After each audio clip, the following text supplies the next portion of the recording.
บุญคือค่าความดีของชีวิต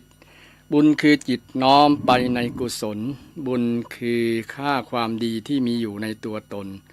บุญคือผลความดีที่ทำมาบุญคือสะพานผ่านไปให้ชีวิตบุญคือมิตรคู่มิตรสู่ภพหน้าบุญคือแหล่งความสุขทุกเวลาบุญคือตราประทับจิตชีวิตคนขอนอบน้อมแด่พระรัตนตรัยคือพระพุทธพระธรรมพระสงฆ์คุณพระพุทธที่สูงล้ำคุณพระธรรมที่สูงส่งคุณพระสงฆ์ที่สูงเลิศอันก่อเกิดเป็นพระรัตนตรัยขอถวายความเคารพนอบนบพระมหาเถรานุเถระพระสงฆ์องค์เจ้าทุกรูปทุกตนขอเจริญปอนพ่อออกแม่ออกนักศีลนักบุญศรัทธาทุกท่านทุกคนที่กำลังรับฟังรายการธรรมะเพื่อสืบสานและเพิ่มแรงบันดาลใจจากวัดชัยสถานหรือว่าธรรมะช่วงบ่ายนะช่วงบ่ายสบายจากวัดชัยสถานป่าเสาน้อยซึ่งมีท่านอาจารย์ประครูประภัตรชัยคุณเจ้าคณะตำบลสันปุเลยเขต2เจ้าวาดวัดชัยสถานพร้อมกับผมกัตมาภาพพระครูสิริอมราภิรัตน์เป็นผู้ดำเนินรายการที่นำธรรมะมงคลมาฝากมาเล่ามาอู้จากับศรัทธาท่านผู้ฟังทุกท่านทุกคนเช่นเคยวันนี้วันพุธที่5 กรกฎาคม 2566ซึ่งต่างรายการก็มาปะกับท่านผู้ฟังแห่งแล้วแห่งเช่นเคยมาแล้วเนอะศรัทธาที่กำลังรอคอยอยู่ วันนี้ก็ตั้งอกตั้งใจนำธรรมะมาฝากกับศรัทธา2 ชั่วโมงเต็มๆอาจจะขาดไปสักน้อยเพราะว่าเกี่ยวกับทางเทคนิครายการคือ เดี๋ยวนี้ก็เข้าสู่รายการเป็นที่เรียบร้อยศรัทธาก็ตั้งโสตประสาทด้วยการฟังธรรมะคำสอนของพระพุทธเจ้าเพื่อเป็นสิริมงคลกับชีวิตเป็นสิ่งที่ดีงามเกิดกับชีวิตของเราการฟังเทศน์ฟังธรรมเป็นมงคลชีวิตที่พระพุทธเจ้าได้ตรัสไว้ซึ่งเป็นโอกาสยากลำบากที่ในฐานะเรา เกิดเป็นมนุษย์ถ้าบ่มีบุญบ่มีบุญมีวาสนาแล้วก็บ่มีโอกาสที่จะได้ฟังธรรมคำสอนของพระพุทธเจ้าเพราะว่าเราเป็นคนมีบุญวาสนาน้อยหรือว่าบ่มีบุญวาสนาไผที่ได้มีโอกาสได้มาเกิดมาพบพระพุทธศาสนาได้ฟังธรรมคำสอนของพระองค์ได้ศึกษาธรรมะของพระองค์เนี่ยก็ถือว่าเป็นบุญเป็นกุศลเป็นบุญวาสนาของเราวันนี้ก็จะนำเรื่องคำว่าบุญกับวาสนาดังที่ได้เกริ่นได้อู้คำก่อนเกี่ยวกับบุญในเบื้องต้นรายการว่าบุญคือสิ่งที่เราได้สั่งสมบุญคือสิ่งที่เราได้ทำมาในอดีตบุญคือผลบุญคือผลความดีงามที่ได้ทำมาบุญคือมิตรบุญคือมิตรกัลยาณมิตรของเราเป็นที่เปิ้งของเราได้บุญคือมิตรบุญคือสะพานบุญคือสะพานเปรียบเหมือนสะพานที่จะให้เราเตียวข้ามจากฝั่งนี้ไปถึงฝั่งโน้นฝั่งนี้อันที่ยังมีปัญหามีทุกข์นักเราก็เตียวไปฝั่งที่มันบ่มีปัญหาเตียวไปฝั่งนิพพาน เตียวไปฝั่งนิพพาน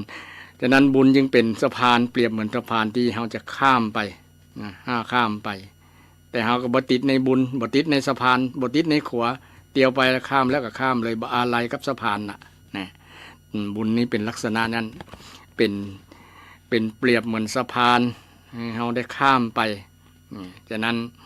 วันนี้ก็ จึงได้นำเรื่องบุญวาสนานะบุญวาสนาบุญนี้เป็นนามธรรมเป็นชื่อเนาะนะพระพุทธเจ้าก็เลยเคยได้ตรัสไว้นะว่าภิกษุทั้งหลายอย่ากลัวเลยบุญเป็นชื่อของความสุขนะเพราะว่าเรื่องบุญแล้วศรัทธาญาติโยมบางคนกลัวนะบุญหมายถึงซองข่าวซองผ้าป่าซองกฐิน โดยเฉพาะช่วงปล่อยหลวงก็ช่วงกฐินกันนะจะมีซองดีกาซองบอกบุญศรัทธาก็เลยกลัวบุญนะหรือว่าตุเจ้าบางรูปก็กลัวบุญเพราะว่าเดี๋ยวนี้ตุเจ้าครูบาอาจารย์บางรูปบางตนเปิ้งก็เป็นที่เปิ้งของศรัทธาเนาะศรัทธาก็ไปเปิ้งบุญ ไปเบิ่งบุญไปเปิ้งปารมีไปขอช่วยแปลงนั้นแปลงนี้เพราะว่าครูบาบางรูปบางตนเปิ้นมีปารมีสูงเนาะเป็นมีศรัทธาอุปถากศรัทธาอุปถัมภ์นักหลายนะว่าจะกึดจะแปลงจะสร้างนี่อย่างก็กึดคำเดียวแล้วนี่ฉะนั้นครูบาบางรูปบางตนก็จะเป็นที่เปิ้งของตุเจ้าบางรูปบางตนที่กำลังก่อสร้างห้างแปลงวัดบอกกึดบอกออกบอกบ่ได้บอกว่าถูกก็กึดเติงหาครูบาอาจารย์อย่างครูบาหลายๆรูปหลายๆองค์นี้ก็เป็นที่เปิ้งเป็นสรณะที่เปิ้งของศรัทธาไปนั่งนักไปสร้างปารมีไปช่วยแปลงช่วยสร้างศาลาวิหารเจดีย์ต่างๆก็อาศัยครูบาบางรูปบางตนที่เปิ้นแผ่เมตตาแผ่บารมีมานี่ก็มาเปิ้งบุญของท่านนั่นแหละท่านอาศัยบุญของท่านตัวที่จะมาช่วยแปลงสร้างวันนี้ก็เลยนำเรื่องบุญมาศรัทธาญาติโยมให้ได้รับฟังกันเพราะว่า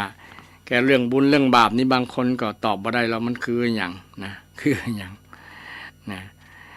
ก่อนที่จะเรื่องบุญอธิบายเรื่องบุญก็อธิบายขยายความคำว่าบาปซึ่งมันตรงกันข้ามถ้าเราเข้าใจคำว่าบาปก็จะเข้าใจเรื่องบุญเช่นเดียวกันบาปซึ่งแปลว่าความชั่วความร้ายนะความร้ายความชั่วความร้ายอกุศลเนี่ยกรรมที่ส่งให้ถึงความเดือดร้อนอันนี้เป็นความหมายของบาปของบาปเป็นว่าบาปมันเป็นตัวจะได้บุญเป็นตัวจะได้บาปเป็นกันเล่น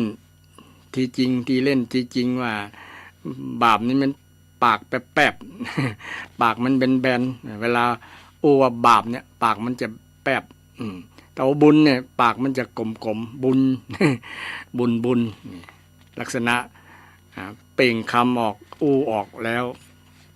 ปากมันจะกลมๆเนี่ยถ้าเรื่องบุญเนี่ยบุญแต่บาปนะบาปมันจะแป๊บๆแบนๆปากเขาจะแป๊บๆแบนๆที่เด่นจริงๆอัน สภาพหรือว่ากรรมที่ส่งให้ถึงความเดือดร้อนเอาได้รับความเดือดร้อนก็มาจากผลกรรมผลบาปเนี่ยนะผลบาปเอาได้สั่งสมได้ทำมาแต่ในอดีตที่ผ่านมามันเลยให้ผลถึงความเดือดร้อนบางครั้งนี่มาเปรียบเทียบตัวเก่าว่าคนนั้นกับบ่หันเป็นอย่างมาไปตกที่เฮาเนี่ยแสดงว่าในอดีตแต่ก่อนนะเฮาได้สร้างบาปมาได้ทำบาปมาบาปคือสภาพที่ทำให้ตัวเฮาเนี่ยเดือดร้อนและหมายถึงสภาพที่จะทำให้เฮาเนี่ยถึงกติที่บดีบ่งามไปในทางที่บดีไปในสิ่งที่บดีปาขึ้นไปในสิ่งที่บดีบ่งามชื่อว่าบาปแล้วก็สิ่งที่จะทำให้จิตใจของเฮาเนี่ยสู่ที่ชั่วเลวลงเสื่อมลงทำให้จิตของเฮาเนี่ยเลวลงเสื่อมลงนั่นแหละสภาพแบบนี้เป็นห้องสภาพห้องว่าบาปแต่จะรู้ความหมายของบุญก็ตรงกันข้ามเลยบุญก็คือความดีความงามหมายถึงกุศลหมายถึงกรรมที่ส่งถึง ความเรียบร้อยความสงบความสุขนี่บุญนี่สภาพศรัทธาก็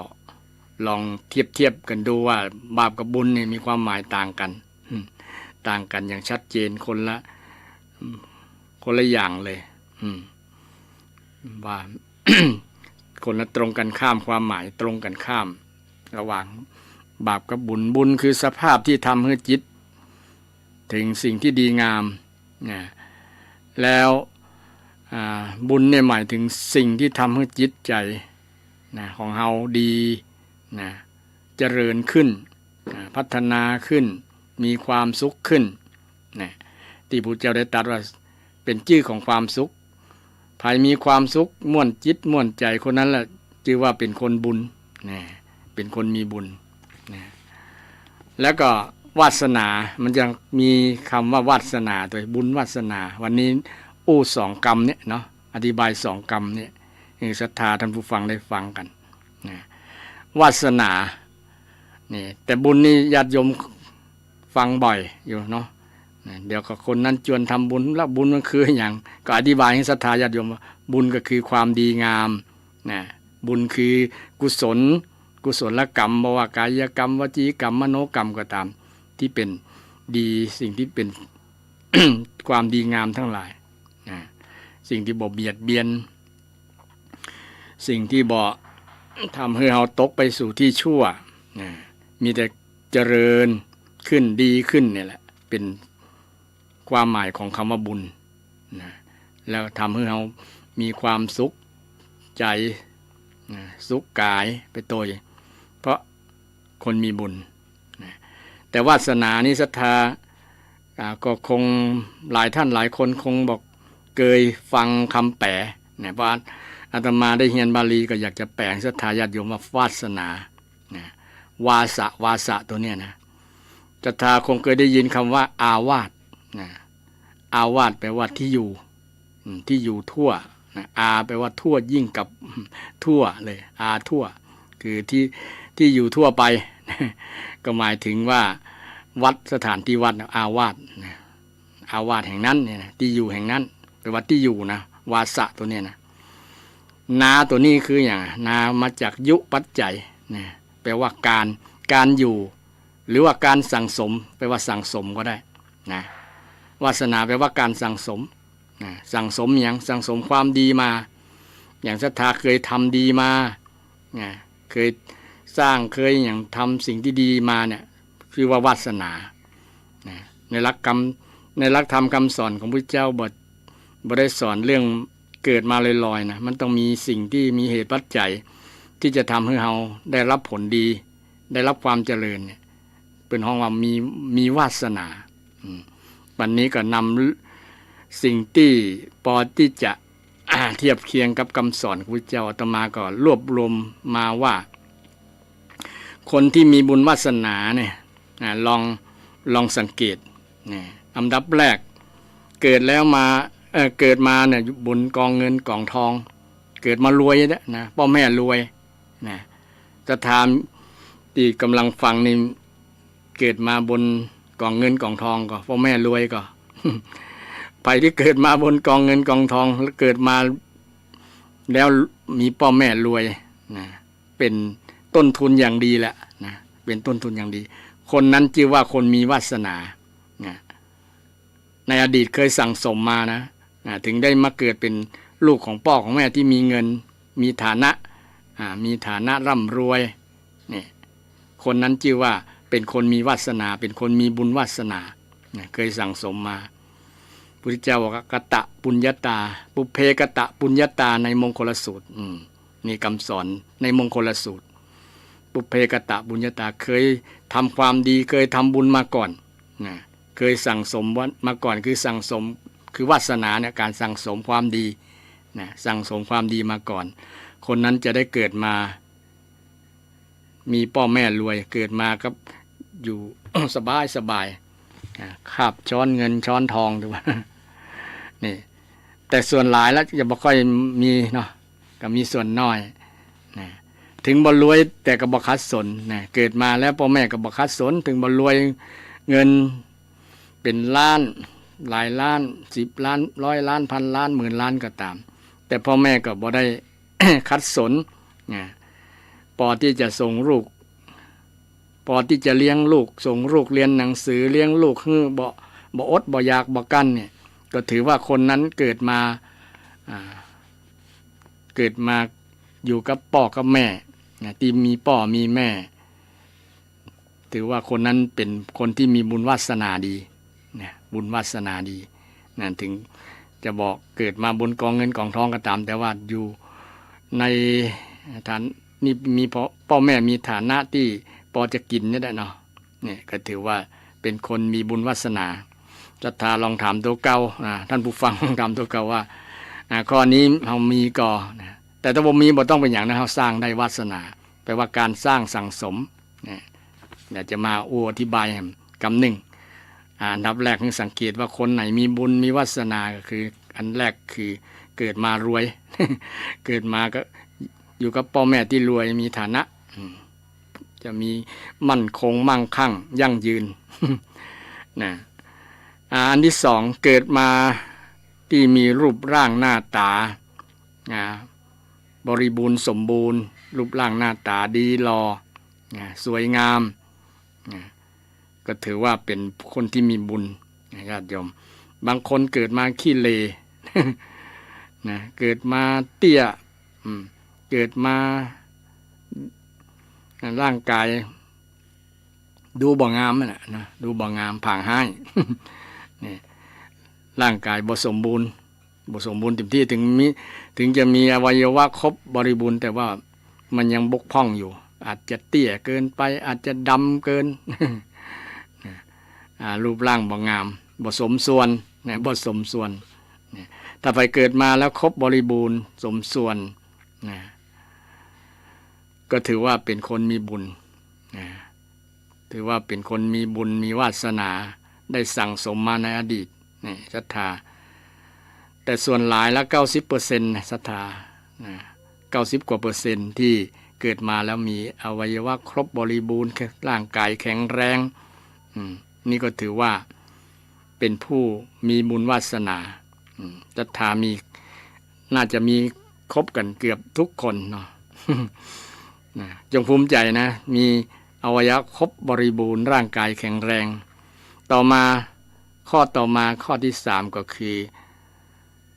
บ่มีโรคมีภัยก็ถือว่า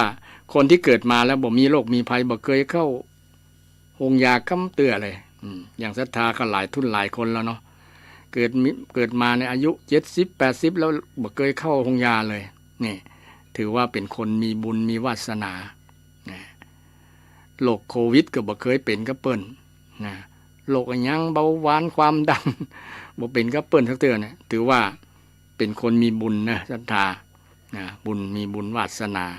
พุทธเจ้าตรัสไว้อโรคยาปรมาราภานี่ในพุทธพจน์คำสอนพุทธเจ้าอโรคยาปรมาความไม่มีโรคเป็นลาภอันประเสริฐถือว่าโชคดีโชคดีมีวาสนาคนที่เกิดมาแล้วบ่มีโรคเนาะแต่หายากอยู่ นะคนที่เกิดมาแล้วบ่มีโรคอย่างน้อยพุทธเจ้าก็ได้ตรัสว่ามีโรคประจำตัวอยู่ทุกคนนั่นแหละแต่ว่ามันอาจจะบ่แมนออกมาในช่วงที่สุขภาพเขายังแข็งแรงอยู่แต่ช่วงที่มันบ่แมนนะถือว่า เขามีโชคมันจะแมนออกมาช่วงเราอายุ70 80ก็ถือว่าสุดยอดละเพราะว่า90 กว่าเปอร์เซ็นต์เนี่ยส่วนนักก็จะไปโรงยาไปหาหมอเป็นนั่นเป็นนี่สปะโรคเนาะโดยเฉพาะโรคเดี๋ยวนี้เนี่ยโรคอันวัยชรา50 60ไปแล้วเริ่มละโรคช่วงล่างนั่งก็โอยลุกก็โอยเจ็บแข้งเจ็บขานั่งเมื่อนก็บ่ได้จะเตียวไปใดก็บ่สะดวกนี่ก็ถือว่าเป็นโรคอย่างหนึ่งโรคของกายเกี่ยวกับการอันในร่างกายภายในร่างกายของเราเนี่ยมันทำงานบ่สะดวก โดยเฉพาะเลือดลมต่างๆทำให้ร่างกายเจ็บแข้งเจ็บขา เจ็บแข้งเจ็บขาเป็นที่มาของโรคหลายๆโรคหลายๆโรคโดยเฉพาะโรคเกิดจากการอยู่การกินเนาะก็ถือว่าเป็นภัยอย่างหนึ่งของคนเฮาเป็นอุปสรรคเป็นปัญหาอย่างหนึ่งในการดำรงชีวิตในการดำเนินชีวิตทำให้เฮากึดนักบางคนกึดนักเป็นโรคนั้นโรคนี้โอ้ตายละนะหมดโอกาสเปิ้นไปแอลก็บ่ได้ไปแอลก็เปิ้นไปกินไปตานก็บ่ได้ไปตานตัวเปิ้นต้นไปวัดไปว่าก็บ่ได้ไปตัวเปิ้นนะเพราะว่าโรคขันธมารเนี่ยโรคเกิดจากหลายๆอย่างที่มันมารุมเร้าทำให้เฮาหมดโอกาสบ่ได้ไปไหนกับเปิ้นลักษณะนี้ถือว่าเกิดมาแล้วบ่มีบุญแต่คนไหนเกิดมาแล้วไร้โรคหาโรคบ่ถามหาเลยบ่เจอสักโรคตั้งแต่เกิดมาจนเต่าอายุบ่เดียวนี้บ่เคยเข้าโรงยาถือว่าเป็นคนโชคดีโชคดีมีบุญวาสนามีบุญวาสนาอันนี้เป็นเครื่องวัดได้ว่าไผมีบุญวาสนามันมาจากอดีตทั้งนั้นนะคนที่บ่มีโรคเคยมีสมัยหนึ่งเนาะ อันที่มีเรื่องว่าคนที่เป็นโรคหลายๆโรคที่ประดังมาในชีวิตนี่เคยไปสร้างเวรสร้างกรรมเคยไปฆ่าสัตว์ตัดชีวิตเคยไปทรมานสัตว์นะพระพุทธเจ้าก็ตรัสใน พระไตรปิฎกหรอศรัทธาที่ว่าคนที่มีโรคนักเนี่ยสมัยอดีตเคยไปทรมานสัตว์ไปฆ่าสัตว์เป็นต้นนะคนที่มีอายุสั้นก็เคยฆ่าสัตว์ตัดชีวิตคนที่มีโรคภัยไข้เจ็บต่างๆก็เคยทรมานสัตว์บ่ถึงกับฆ่านะแต่ทรมาน ทรมานเอาม่วนอย่างประมาณนั้น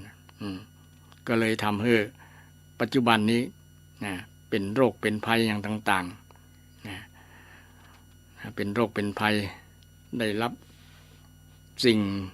ผลกรรมตอบแทนจากที่เราทำมาในอดีตส่งผลถึงปัจจุบันแต่บางเมื่ออู้แบบนี้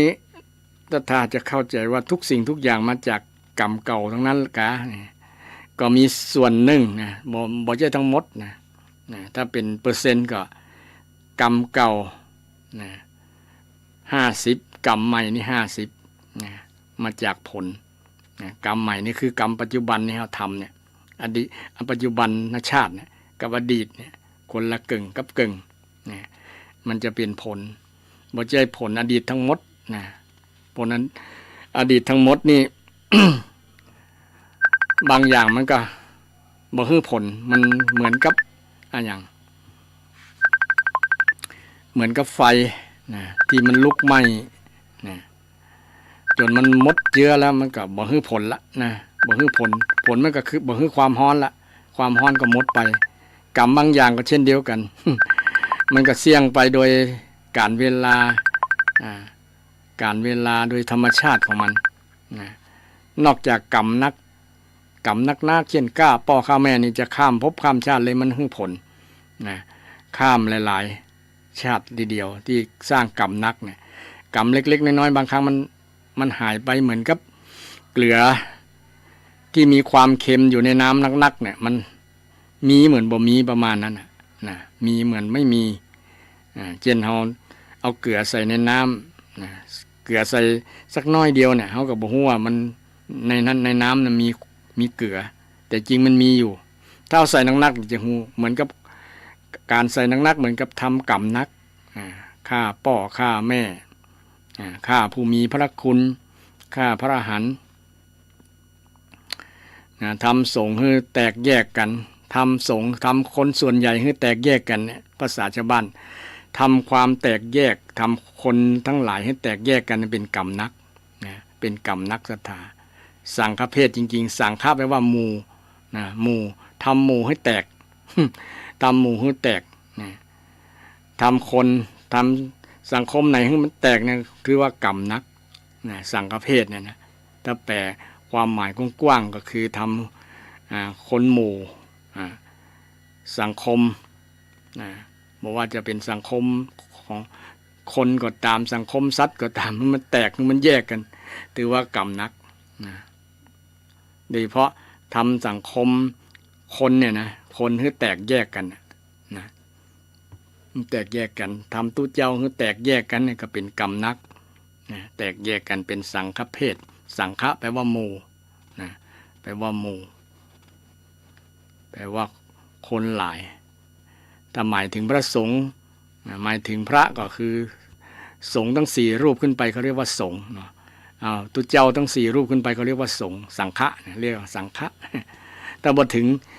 4เป็นองค์ว่าคณะหมู่คณะหมู่คณะ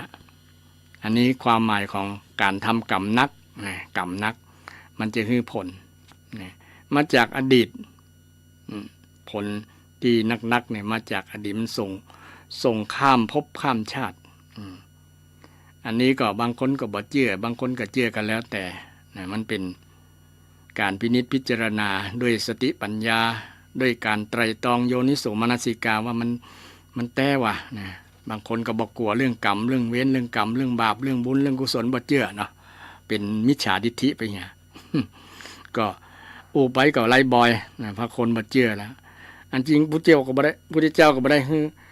บังคับให้เชื่อนะแต่ให้ฟังแล้วพิจารณาตัวมาพินิจพิจารณามาไตรตรองโยนิโสมนสิการโดยการพินิจพิจารณาใคร่ครวญคิดให้รอบครอบคิดให้แจ่มแจ้งพินิจพิจารณาจริงๆถึงจะตัดสินใจถึงจะทำถึงจะถึงจะคิดอันนั้นไปอันนี้เป็นท่าทีของทางพุทธศาสนาพระองค์บ่ได้บังคับให้ไผสักคนบ่ได้บังคับแล้วก็บ่ได้ล่อหลอกบ่ได้จุบ่ได้หลอกลวงไผให้มาเชื่อแล้วก็บ่ดังบังคับไผให้ต้องเชื่อแต่ให้ได้ใจปัญญาเพราะว่าทางพุทธศาสนานี่สอนเรื่องการศรัทธาคือความเชื่อเนี่ยนะซึ่งต้องมีปัญญามีสติปัญญาคิดไปโดยกู้กันไปโดยบ่ใจให้เชื่ออย่างเดียวเชื่อหัวปักหัวปั๊มโดยบ่ใจเหตุผลแต่พระองค์สอนให้ใจเหตุใจผลที่เฮามีความเชื่อแล้วต้องมีเหตุมีผลอย่างที่อาตมาได้กล่าวเรื่องกรรมนี่เนาะกรรมที่เป็นเวรกรรมที่เป็นบาปกรรมนี่นะบุญกรรมก็ตามก็คือผลเช่นเดียวกันถ้ากรรมที่มันหนักกรรมที่มันใหญ่ๆทำไปแล้วมีผลกระทบกับคนส่วนหลายผลกระทบกับคนที่มีพระคุณไปฆ่าคนที่มีพระคุณก็เป็นกรรมนักกรรมหลายมันให้ผลมาส่งผลให้บ่ฮู้ว่ากี่ชาติกันละเรื่องชาติเรื่องเกิดเรื่อง เรื่องเกิดใหม่เรื่องอดีตชาติเรื่องอย่างถ้าคนบ่เชื่อก็บ่เชื่ออย่างนั้นแหละเนาะถ้าคนเชื่อก็ต้องพิจารณาไปโดยมีเหตุมีผลเพราะว่าคำสอนของพระพุทธเจ้าแล้วมีเหตุมีผลอยู่แล้วศรัทธามันเข้ากับหลักวิทยาศาสตร์สามารถทดสอบพิสูจน์ได้ด้วยตัวเฮาเองบ่ได้ไปพิสูจน์ที่ไหนพิสูจน์ที่ใจเฮานี่แหละเอาพิจารณาคำสอนของพระสัมมาสัมพุทธเจ้า ก็สุมาภัย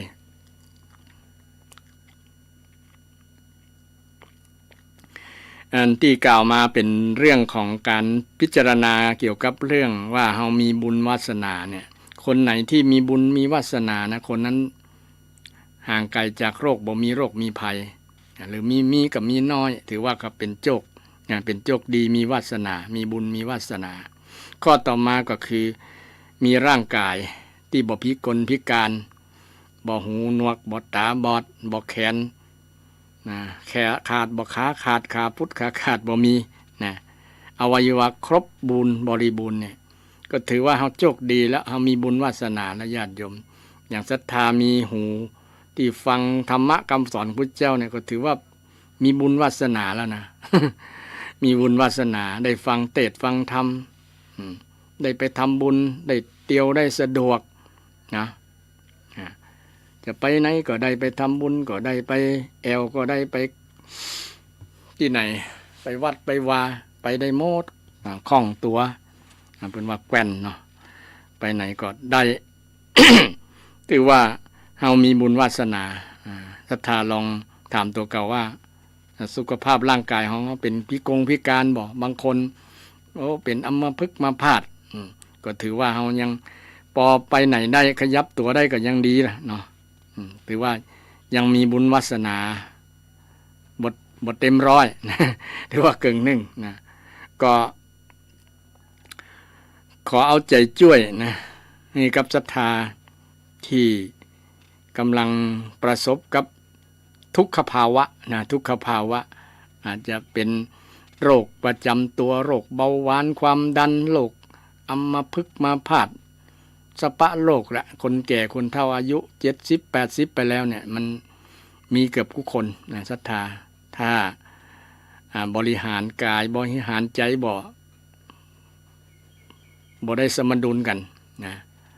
มันก็จะมีโอกาสเกิดโรคเกิดภัยแต่ช่วงที่ก่อนจะถึง70 60 70เนี่ยถ้าบ่มีโรคภัยไข้เจ็บก็ถือว่าเป็นคนมีบุญมีวาสนาแล้วก็ร่างกายก็ยังเดินไปไหนคล่องตัวนะสุขภาพก็ยังพอใจได้อยู่ก็ถือว่าเป็นคนมีบุญวาสนาไปวัดไปวาไปฟังเทศน์ฟังธรรมกันก็ยังได้ช่วงใกล้เข้าพรรษามาแล้วเนอะปีนี้เชิญชวนศรัทธาเข้าวัดเข้าวากันสั่งสมบารมีเนี่ยสั่งสมบุญวาสนาเลยแหละ สั่งสมบุญวาสนาเพื่อที่จะนำพาชีวิตของเราดีขึ้นเจริญขึ้นเราอยู่ได้ด้วยบุญนะถึงวันนี้ศรัทธาอยู่ได้บุญในวาสนาการสั่งสมนะเขาเรียกว่าวาสนาวาสนาบ่ใช่ว่าสิ่งที่ลอยมา เกิดมาเองแต่ต้องสร้างในอดีตต้องสร้างและถ้าเราอยากจะมีก็ต้องสร้างในปัจจุบันนี้สร้างวาสนานะสร้างวาสนานี่ที่กล่าวมากับคือตาได้สังเกตว่าเรามีบุญวาสนาอยู่ไหม ส่วนนักก็จะมีบุญวาสนากัน90% ละเช่นร่างกายบ่พิการตาก็ยังหันทีอยู่เกิดมาก็มีครบบริบูรณ์มีตามีหูดัง มีปากมีมือมีแขนบริบูรณ์สมบูรณ์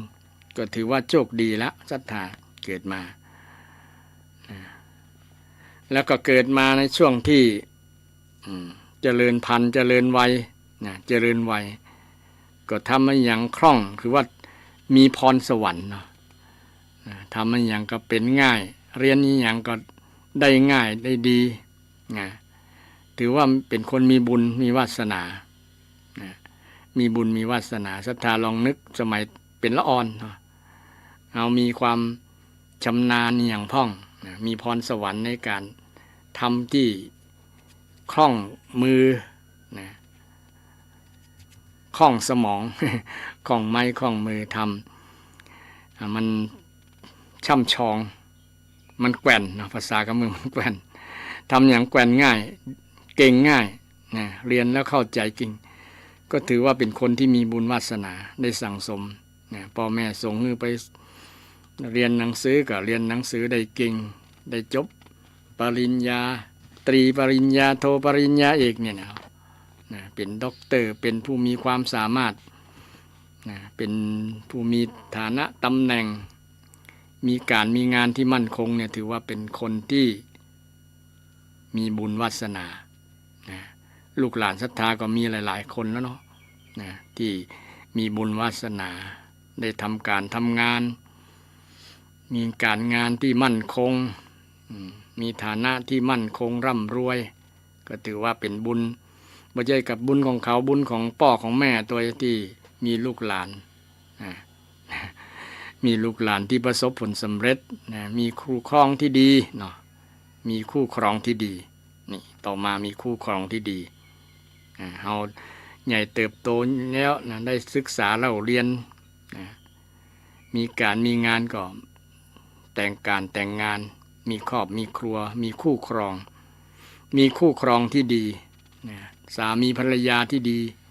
นะคือมีคู่ครองที่สมกันนะสมกันด้วยศรัทธาด้วยศีลด้วยจาคะด้วยปัญญานะสมด้วยศรัทธาสมด้วยศีลสมด้วยจาคะสมด้วยปัญญานะศรัทธาก็บอกลูกบอกหลานตัวว่าถ้าอยากจะเลือกคนที่มาเป็นคู่ครองเป็นสามีภรรยาเนี่ยมี4 ช้อยมีคุณสมบัติ4 อย่าง1มีศรัทธามีความเชื่อมีทัศนะตรงกันไหมนี่มีความหันที่ตรงกันก็ถ้าบ่ตรงกันนี้ก็ไปกันลำบากนะบ่สมกันกับศรัทธานะศรัทธาบ่สมไม่สมด้วยศรัทธามีศีลเนี่ยศีล 5เนี่ยมีเหมือนกันก็สามีภรรยาบางคนเนี่ยไอ้ข้อนี้ยังบกพร่องนะสามีก็ติดเหล้าติดยาเนี่ยก็ถือว่าศีลขาดศีลอยู่บ่สมด้วยศีลภรรยาสมบูรณ์แต่ว่าสามีบ่สมบูรณ์นี่ก็พอไปได้อยู่นะแต่ว่ามันก็กระท่อนกระแท่น ไปลำบากบางครั้งก็เป็นที่ลำบากจิตลำบากใจทุกข์ใจกับภรรยาเพราะว่ามีสามีบ่มีศีลบ่สมด้วยศีลบางครั้งไปประพฤตินอกใจต่างหากนอกใจภรรยานี่บ่สมกันด้วยศีลบ่สมกันด้วยจาคะคนนั้นห่มกินห่มตาลก็รู้จักแบ่งปันก็ใจกว้างอบอ้อมอารีไหมนี่พร้อมที่จะให้แบ่งปันความสุขให้คนให้ภรรยาไหมให้กับลูกกับหลานให้กับคนรอบข้างบ้านเรือนไหมจาคะต้องถามบางครั้งชี้จิลำไปก็อยู่ด้วยกันลำบากนะมีแต่เอาบ่มีฮื้อเนี่ยเนาะบ่รู้จักแบ่งอยู่ด้วยกันลำบากโดยเฉพาะสามีภรรยาบ่แบ่งนี่หยังคือกันนะเนาะบ่แบ่งความดีบ่แบ่งความสุขบ่ปั่นความสุขคือกันคือบ่มีจาคะนั่นเองนะไม่มีจาคะไม่สมด้วยจาคะไม่สมด้วยจาคะก็ลำบากถ้าคนไหนคู่ครองใดมีศรัทธามีศีลมีจาคะแล้วก็มีปัญญาก็คือการมีเหตุมีผลในการดำเนินชีวิตมีเหตุมีผลบ่ใช่เอาอารมณ์ต้องเอาเหตุเอาผลในการดำเนินชีวิตเดี๋ยวนี้คนส่วนนักจะเอาอารมณ์โกรธอารมณ์เกลียดอารมณ์ชัง เป็นการตัดสินบ่นึกถึงว่าคนนั้นเป็นภรรยาเป็นสามีเป็นลูกเป็นพ่อเป็นแม่กันบ่นึกอย่างข่าวที่สลดหดหู่เนาะพ่อเลี้ยงฆ่าลูกเลี้ยง12 ปียัดในลังในกล่องเอาน้ำแข็งโปะจนว่าได้หลายวันจนแข็งนะฮะนะเป็นที่น่าสลดหดหู่ใจทำได้นะบ่นึกถึงว่าอันนี้ก็เป็นลูกของเฮาถึงจะเป็นลูกเลี้ยงก็ตามความเป็นมนุษย์นี่มันบ่มีละนะมนุษย์ต้องมีคุณธรรมสูงมีจิตใจสูงว่าอันนี้ถูกอันนี้ผิดอันนี้เป็นบาปเป็นบุญเป็นคุณเป็นโทษนี่ต้องเอาสติปัญญานี่แหละมาคิดมาพิจารณาดำเนินด้วยสติปัญญาบ่ใช่ ดำเนินชีวิตด้วยอารมณ์ถึงวันนี้ก็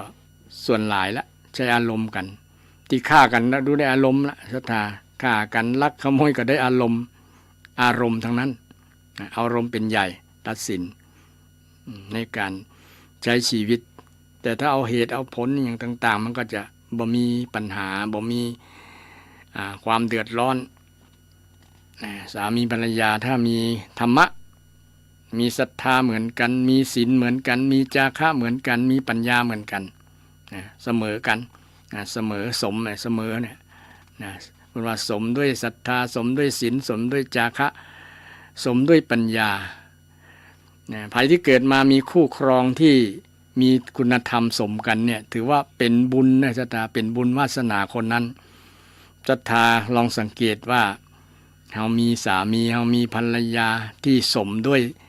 ธรรมสี่อย่างนี้ก็สมด้วยศรัทธามีความเชื่อเหมือนกันนะมีความเชื่อในศาสนาเหมือนกันมีความประพฤติที่ห้องวัดศีลเนี่ยนะมีความประพฤติเหมือนกันมีความเอื้อเฟื้อเหมือนกันบ่ขี้จิเนี่ยที่ภาษาพระพุทธองค์จาคะรู้จักแบ่งรู้จักปันบ่หันแก่ตัวนี่ถือว่ามีจาคะเหมือนกันมีปัญญามีเหตุมีผลใจเหตุใจผลไม่ใช่อารมณ์นี่คนนั้นจะดำเนินชีวิตไปอย่างมีความสุข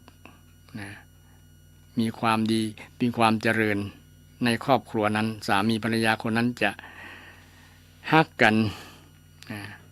ประคับประคองชีวิตไปตลอดรอดฟังถึงถือไม้เท้ายอดทองกระบองยอดเพชรเพราะว่าสมด้วยศรัทธาสมด้วยศีลสมด้วยจาคะสมด้วยปัญญาศรัทธาลองไตรตรองดูลองพิจารณาดูว่า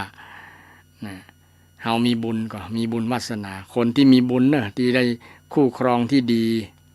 คู่ครองที่ดีมีธรรมะ4ข้อเนี่ยแต่บางคนสามีอาจจะบกพร่องมีสักข้อเดียวแต่ว่าอดทนอดกั้นได้ก็ถือว่าเป็นบุญของสามีคนนั้นนะภรรยาอดเอาได้เพราะว่าหันแก่หน้าลูกบ่ถือสาหาหรือสามีละสามีจะประพฤติผิดจะได้ก็ตามจะมาทุบตีจะมา เบียดเบียนจะมารังแกก็บอกว่ายอมได้ยอมเพื่อลูกก็มีหลายคู่แล้วภรรยายอมเพราะว่าได้แต่งงานตกลงแต่งตัดสินใจแล้วจะตุกก็จ้างมันเตอะให้ลูกเป็นรักให้ลูกมีตีเปิ้งได้ถ้าอย่าล้างกันแตกแยกกันมันก็เอ็นดูลูกหลานบ่ฮู้จะไปอยู่กับไผจะยุบเปิ้งไผเนาะเขาก็จะตราหน้าว่า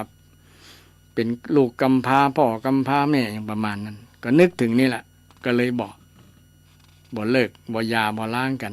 อดเอาสังคมส่วนหนึ่งก็เป็นจานโดยเฉพาะส่วนหลายทีเดียวที่ภรรยาต้องอดทนแต่สามีเอาเปรียบภรรยาแต่ก็มีบางคู่ที่ภรรยาเอาเปรียบสามีก็มีอยู่แต่มีน้อยกว่าเปอร์เซ็นต์ มีน้อยกว่าเพราะว่ามันบ่สมด้วยศีลด้วยศรัทธาด้วยจาคะด้วยปัญญาเนี่ยมันก็เลยทำให้การดำเนินชีวิตแบบตะคุกตะคักบ่ราบรื่นเนาะบ่ราบรื่นใครที่มีคู่ครองดีอย่างที่กล่าวมาเนี่ยถือว่าเป็นคนมีบุญมีวาสนาสั่งสมมาในอดีตศรัทธาบางคนก็เลือกแต่ว่าเอาไปเอามาอยู่กันสักพักเอาต้องแยกทางกันต้องหย่าร้างกันโดยเฉพาะสังคมปัจจุบันเนี่ยนะหย่าร้างกันง่ายรักง่ายนายเร็ว บ่มั่นคงเหมือนคนแต่ก่อนเนาะบ่อดทนบ่มีความอดทนอดกั้นมีความอดทนอดกั้นน้อยกว่าคนสมัยแต่ก่อนความอดทนอดกั้นเพราะว่าบ่อยากอดทนต่อคนบ่ดีประมาณนั้นเมื่อบ่ดีอยู่กันบ่ได้ก็แยกกันดีกว่าเนาะสบายใจทั้งสองฝ่ายก็เป็นการคิดถูกอยู่ แต่เพื่อหันแก่ลูกแก่หลานนั่นคนแต่ก่อนเลยอยู่ด้วยกันใครที่มีคู่ครองที่ดีอย่างที่กล่าวมาถือว่าเป็นคนมีบุญมีวาสนาเคยสั่งสมมาในอดีตศรัทธาลองสังเกตตัวเฮานี่ละ ข้อต่อมาก็คืออยู่พร้อมหน้าพร้อมตากันอยู่พร้อมหน้าพร้อมตามีพ่อมีแม่มีลูกครอบครัวที่อบอุ่นเนี่ยใครที่มีครอบครัวอบอุ่นก็ถือว่า เป็นคนมีบุญมีวาสนาถึงบ้านจะบ่หลังใหญ่หลังงามแต่มีครอบครัวที่อบอุ่นเข้าใจกันสามีภรรยาเข้าใจกันลูกก็เข้าใจพ่อก็เข้าใจลูกเข้าใจแม่ก็เข้าใจอบอุ่นมีความสุขเป็นคนมีบุญแล้วมีความสุขครอบครัวแบบนี้เป็นครอบครัวตัวอย่างท่านทาแต่มีบางครอบครัวนี่โอ้บ้านหลังใหญ่หลังงามแต่ว่าได้ยินแต่ทะเลาะกันทั้งวันนะมันก็บอกมีความสุขแหละถึงจะอยู่บนบ้านหลังงามหลังใหญ่มีเงินมีทองแต่บอกปองดองสามัคคีกันมีแต่พิษหัวกันทั้งวันถือว่าเป็นคนโมมีบุญนั่นนะถึงจะมีบุญที่ว่าเกิดมาบนกองเงินกองทองก็ตามแต่ว่ามาขาดข้อนี้ขาดข้อที่ว่าอยู่พร้อมหน้าพร้อมตาครอบครัวสุขสันต์ครอบครัวอบอุ่นอยู่ดีมีสุขกันบ่มีปัญหาในครอบครัวก็ถือว่าโชคดีเฮาละนะอย่างอาตมาเนี่ยได้มาบวชก็มีความโชคดีที่ว่าครอบครัวน้องพ่อแม่คนในครอบครัวก็ฮักกันดีสมัครสมานกันดีบ่พิษกันบ่พิษหัวกันฮักกันอย่างพี่อย่างน้องหันแล้วก็เกิดความสุขหันครอบครัวน้องก็ดูแลพ่อแม่เป็นอย่างดีทำหน้าที่ของความเป็นลูกหันแล้วก็โอ้ครอบครัวก็ใช้ธรรมะคำสอนของพระพุทธเจ้าดำเนินตามคำสอนบ่ได้มีปัญหามีความสุขครอบครัวอื่นจะยิจฉาตัวซ้ำที่ว่าบ้านนี้มีความสุขอบอุ่นครอบครัวอบอุ่นอันนี้ยกตัวอย่างครอบครัวที่อาตมาจากมาบวชลามาบวชมาบวชอันนี้เป็นตัวอย่างหนึ่งคืออนนำมาเล่านี่คงบ่เดือดร้อนไผเนาะเพราะว่าอาตมาความจริงที่มันเกิดขึ้นจริงที่ว่าครอบครัวไหนอบอุ่นครอบครัวนั้นมีบุญคนนั้นในครอบครัวนั้นเป็นคนมีบุญมีวาสนาจงภูมิใจเลยญาติโยมในครอบครัวมีแต่รอยยิ้มเสียงหัวเราะบ่ได้ยินเสียงด่าทอกันคิงหาบาให้เอะอะโวยวายอันนี้หาความสุขบ่ได้ละครอบครัวบ่อบอุ่นละมันเดือดร้อนละเนาะมันเดือดมันไหม้ละเดือดไหม้แล้วก็สังเกตต่อมาว่าอันไหน เขาจะมีบุญบ่มีบุญก็คือเขามีคนดีอยู่ในครอบครัวนั้นแล้วก็มีคนดีอยู่รอบข้างคือมีกัลยาณมิตรภาษาพระกัลยาณมิตรมีมิตรดีมีมิตรดีกัลยาณมิตรก็คือมีเมตตาคนมีเมตตาอยู่ในบ้านเรื่องเมตตานี่ก็กับกันเกือบทุกวันพุธเนาะ คนที่มีเมตตาอยู่ในครอบครัวสามีมีเมตตาภรรยามีเมตตาคือความปรารถนาดีต่อกันแปลเป็นภาษาไทยว่าแปลว่าความรักความรักในที่นี้แปลว่ารักที่จะให้ความสุขแบ่งปันความสุขให้กันครอบครัวไหนสามีคู่ใดมีกัลยาณมิตรต่อกันมีเมตตาต่อกันนั่นแหละถือว่าครอบครัวนั้นคู่นั้นมีบุญวาสนามีบุญวาสนาครอบครัวใดสามีคู่ไหนบ่มีเมตตาต่อกันนะคิดจะนอกใจกันโอ้ศรัทธาถือว่าบ่มีบุญมีวาสนาแล้วมีแต่สิ่งที่อาจจะทำให้บ้านแตกสาแหลกขาดอยู่กันแบบหวาดระแวงอยู่กันแบบบ่ไว้ใจกันวิตกกังวลอยู่ด้วยทุกข์ทรมานถือว่าอยู่ด้วยบาป เป็นคนมีบาปครอบครัวที่มีบาปที่ขาดเมตตาครอบครัวใดมีกัลยาณมิตรกัลยาณมิตรมีเพื่อนที่ดีเป็นเพื่อนที่ดีสามีก็เป็นเพื่อนที่ดีของภรรยาก็เป็นเพื่อนที่ดีของสามีพ่อแม่ก็เป็นเพื่อนที่ดีของลูกก็เป็นเพื่อนที่ดี มิตรเนี่ยภาษาไทยว่าเพื่อนเนาะจริงเพื่อนก็ผู้อยู่ร่วมกันไปด้วยกันนั่นแหละคือเพื่อนนะอยู่ร่วมกันกินร่วมกันนะไปไหนทำร่วมกันทำงานร่วมกันนั่นแหละคนที่เป็นกัลยาณมิตรกัลยาณมิตรดีเพื่อนดีก็คือทำดีพูดดีคิดดีสนับสนุนมิตรร่วมทุกข์ร่วมสุขมีสุขก็สุขโดยมีทุกข์ก็แบ่งปันหาวิธีจะแก้ปัญหานี่ลักษณะนี้เป็นมิตรที่ดีมิตรแนะนำประโยชน์เนาะมิตรแนะนำประโยชน์อันอย่างที่มันเป็นประโยชน์อันอย่างที่เป็นโทษก็ห้ามปรามคอยตักคอยเตือนยามที่ผิดพลาดไปอันนี้บ่ถูกบ่ต้องเด้อโดยเฉพาะสามีภรรยานะคอยตักเตือนกันถือว่าทำหน้าที่เป็นกัลยาณมิตรนี่แต่อย่าไปโขดเพิ่นเตือนบางคนมีทิฏฐิมานะเขาเกิดก่อนเขาเป็นผู้นำครอบครัวอย่ามาต้องมาสอนส่วนนักหรือว่า พ่อแม่บางคนลูกอาจจะมีภูมิธรรมสูงนะคอยเตือนคอยบอกเตือนไม่ใช่สอนนะ เตือนคือเตือนเหมือนกับไฟแดงนะเตือนว่านี่ไฟแดงไฟเหลืองไฟเขียวนะเหมือนกฎจราจรนะเตือนให้รู้ให้ระวังนะ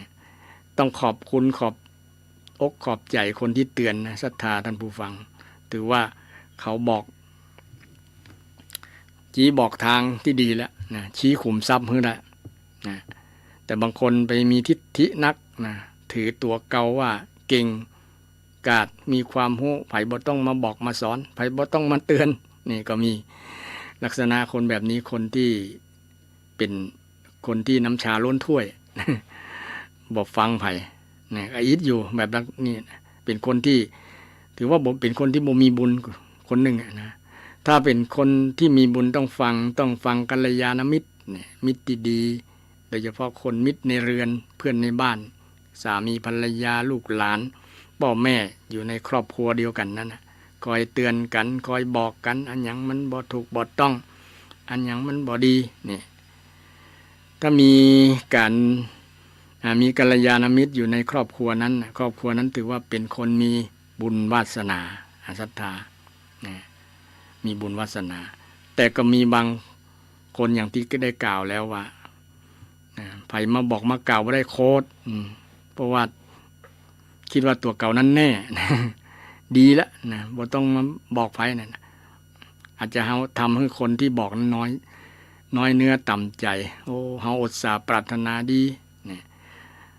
ในลักษณะนี้ก็เจริญธรรมแห่งข้อก็คืออุเบกขา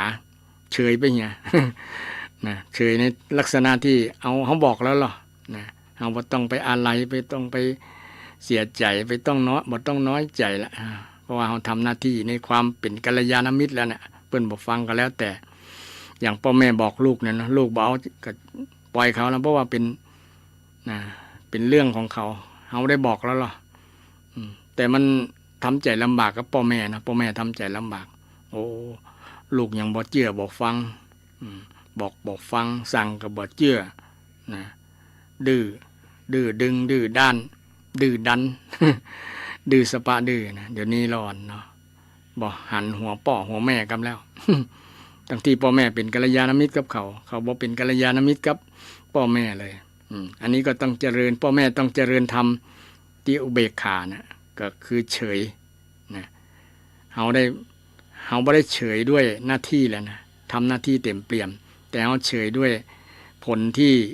เขาบ่ยอมรับเรานี่ถ้าเราบ่เฉยแล้วเขาจะช้ำใจเพราะว่าจะผิดหวังไง ผิดหวังบอกลูกก็บ่ฟังบ่เชื่อนะเราก็จะออกมองใจเขาบ่หันความสำคัญในความเป็นพ่อเป็นแม่ที่เรามีต่อเขาก้าเนี่ยประมาณนั้นนะเนาะพ่อแม่ก็จะทุกข์ใจนี่อันนี้เกี่ยวกับเรื่องการวางท่าทีวางจิตวางใจของพ่อแม่เราทำหน้าที่เป็นกัลยาณมิตรกับเขาแล้วหรอแต่ถ้าลูกเชื่อฟังบอกเชื่อเนาะหันความปรารถนาดีของพ่อของแม่เนี่ยก็ถือว่าเรา เกิดมาโชคดีมีบุญวาสนาที่มีลูกดีเป็นกัลยาณมิตรกับเฮาก็เป็นกัลยาณมิตรกับเขาก็เป็นกัลยาณมิตรกับเฮา สามีภรรยาก็เช่นเดียวกันนะต่างคนต่างมีความปรารถนาดีต่อกันนะถือว่าเป็นผู้มีกัลยาณมิตรแก่กันและกันในครอบครัวนั้นถือว่าเป็นคนมีบุญนะตาเป็นคนมีบุญวาสนาต่อมาจะทำอะไรอย่างคนจะทำอะไรอย่างนี้ก็มีคนสนับสนุนอุปถัมภ์เนี่ยถือว่าคนนั้นเป็นคนมีบุญนะถ้าเป็นละอ่อนจะไปเรียนหนังสือพ่อแม่ก็สนับสนุนเต็มที่เนี่ยนะก็ถือว่าละอ่อนคนนั้นเป็นคนมีบุญวาสนานะ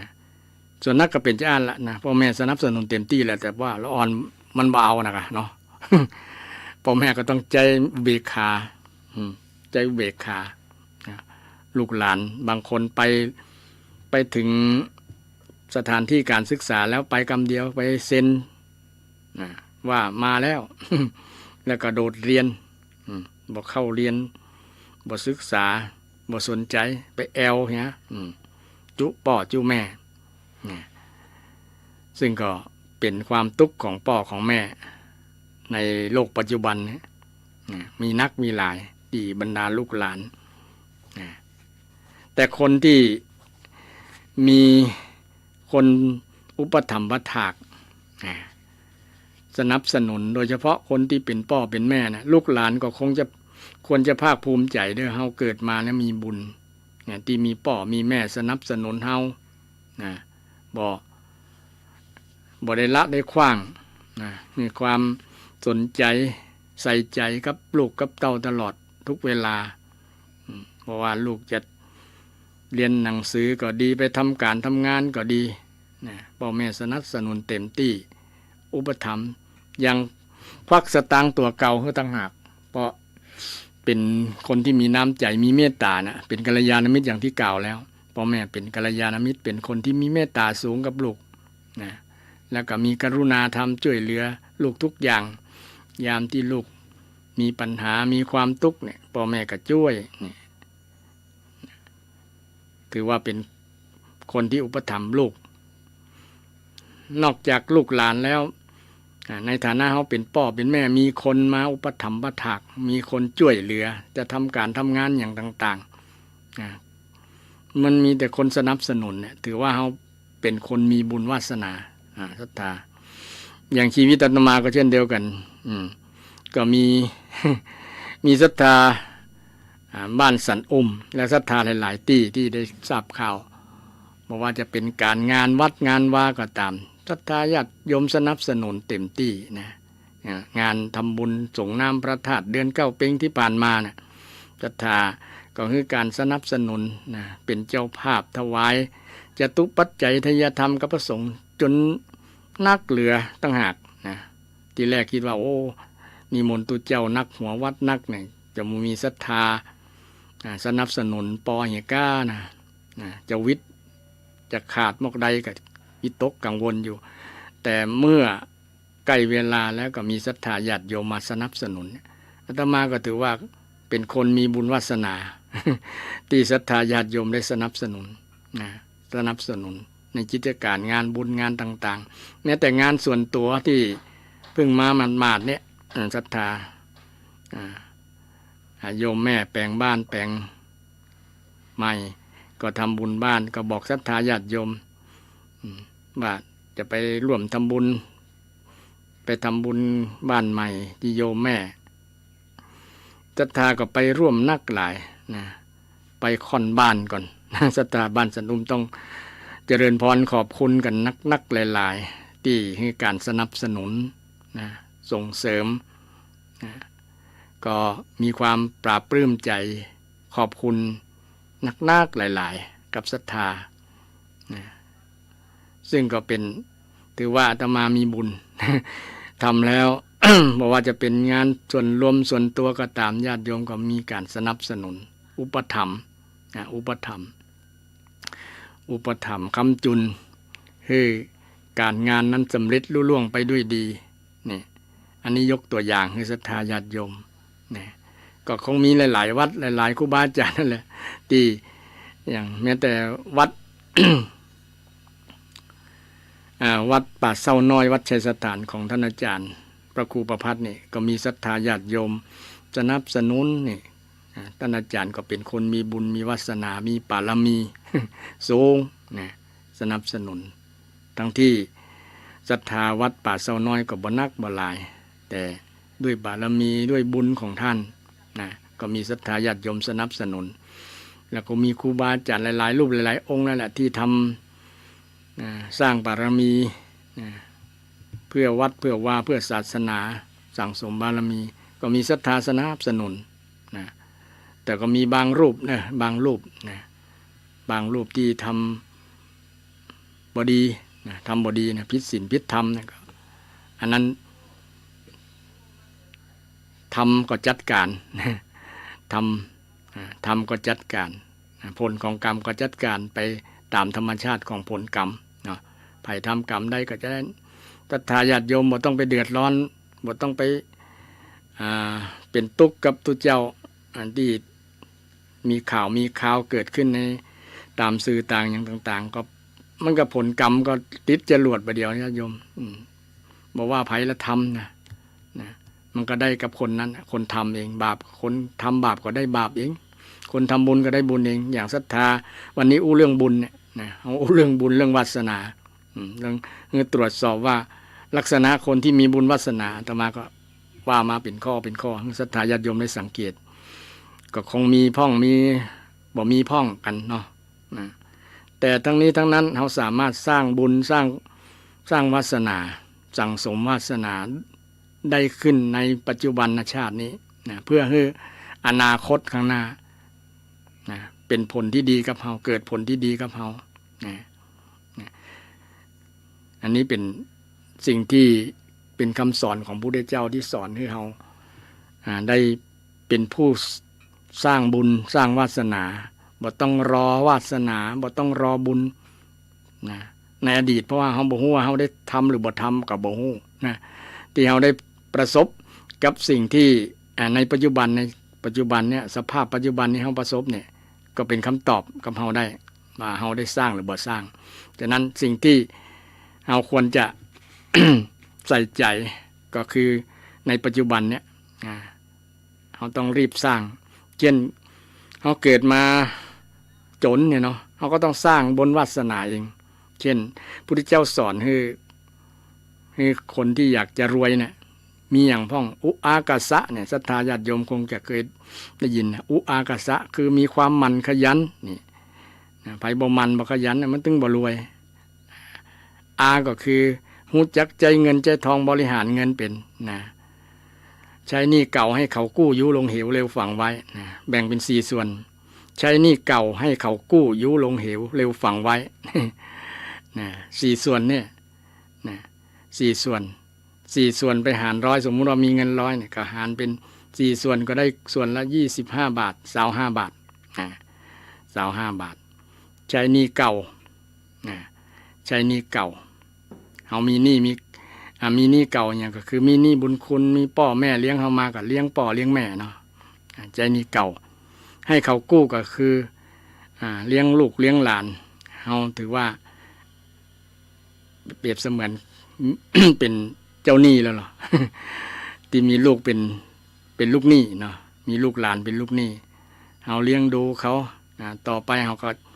มาใจหนี้เฮาเช่นเดียวกันเหมือนกับเฮาใจหนี้กับพ่อกับแม่ใจหนี้พ่อแม่เนี่ยเงิน25 บาทเฮาไปใจหนี้เงิน25 บาทเฮามาให้เขากู้ ยุลงเหวก็คือเลี้ยงตัวเก่าเลี้ยงตัวเก่าเลี้ยงปากเลี้ยงต้องเลี้ยงครอบครัวยุลงเหวเอาฝังไว้นี่คือเอาไปทำบุญส่วนหนึ่งแล้วก็เอาไปเก็บไว้ใช้ยามจำเป็นส่วนหนึ่งการทำบุญเหมือนกับเอาฝังไว้เหมือนกับว่าฝังไว้ในพุทธศาสนาฝังไว้แล้วเป็นอนุสรณ์คุณงามความดีเอานึกถึงเมื่อไร เมื่อใดก็เป็นบุญเป็นกุศลเป็นทำให้จิตใจเฮาสบายมีความสุขโอ้อันนั้นเฮาก็ได้แปลงได้สร้างอันนี้เฮาก็ได้ทำนี่มานึกถึงคุณงามความดีนึกถึงคุณศีลคุณทานที่เฮาได้ทำความงามความดีเนี่ยญาติโยมมันเป็นการสั่งสมบุญวาสนาแล้วเฮาได้รับผลนั้นเฮาก็เกิดความม่วนอกม่วนใจสบายใจนะอันยังบ่ดีเท่ากับการสบายใจมีความสุขใจศรัทธาความสุขทั้งหลายก็รวมลงมาที่สุขใจนี่แหละสุขใจการที่จะสุขใจก็คือเฮาปฏิบัติตามหลักธรรมคำสอนของพระสัมมาสัมพุทธเจ้าสัมมาสัมพุทธเจ้าและคนที่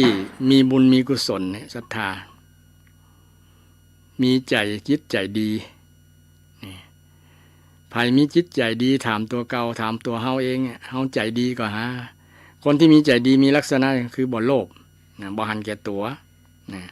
ลูกหลานแผ่ให้กับลูกหลานบาง